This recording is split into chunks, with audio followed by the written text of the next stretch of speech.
Yeah. C'est Massimo. Aujourd'hui je fais cette musique car je suis contre l'intimidation d'une personne. Je suis contre le harcèlement.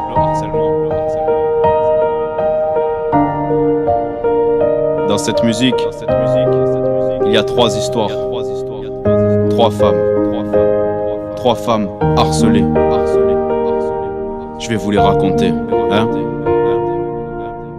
Cela fait 3 mois maintenant qu'elle se lève avec la boule au ventre d'aller au collège. Elle a à peine 13 ans et déjà victime du harcèlement. À peine passé le portail, tout le monde la dévisage. Elle reçoit des insultes, des menaces par message, des crachats sur le visage. Il se défoule sur elle, c'est le souffre-douleur de ses camarades. Elle est seule dans la cour sous le préau.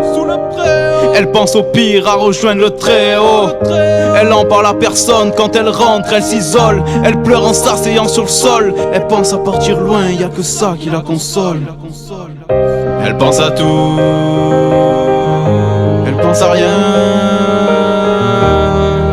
Elle veut quitter ce monde fou, personne sait si elle sera là demain. Elle pense à tout, elle pense à rien. Elle veut quitter ce monde fou, personne sait si elle sera là demain. Après plusieurs mois de bonheur, il lui a brisé le cœur. Une relation idyllique, mais tout s'est arrêté un soir après quelques clics. Une belle histoire qu'elle pensait éternelle, des photos d'elle postées par un homme cruel qui avait juré de ne jamais les dévoiler. Elle y a cru, elle aimait, elle appuie sur envoyer. On lui a volé son corps et sa réputation. Elle qui avait confiance en toutes ses intentions, aujourd'hui elle ne rit plus et son rire s'est perdu. Elle encaisse les insultes et les remarques, alors qu'avant elle rêvait que cet homme la remarque.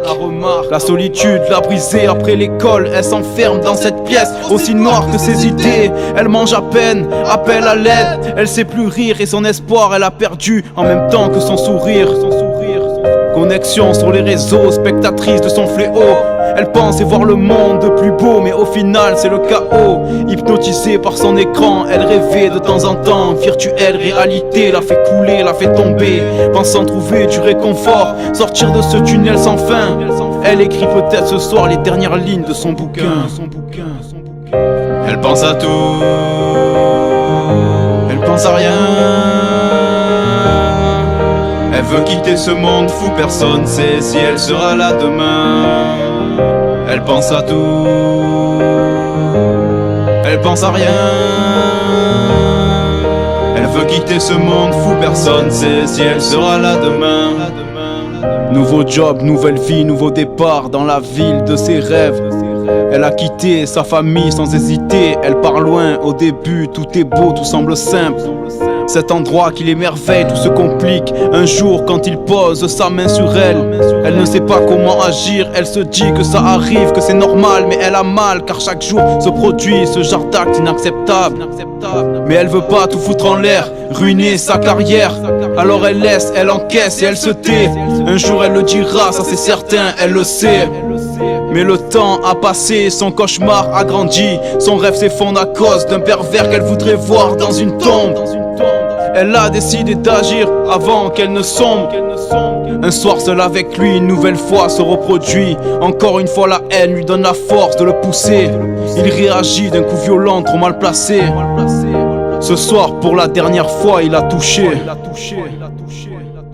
Elle pense à tout, elle pense à rien. Elle veut quitter ce monde fou, personne sait si elle sera là demain. Elle pense à tout, elle pense à rien. Elle veut quitter ce monde fou, personne sait si elle sera là demain.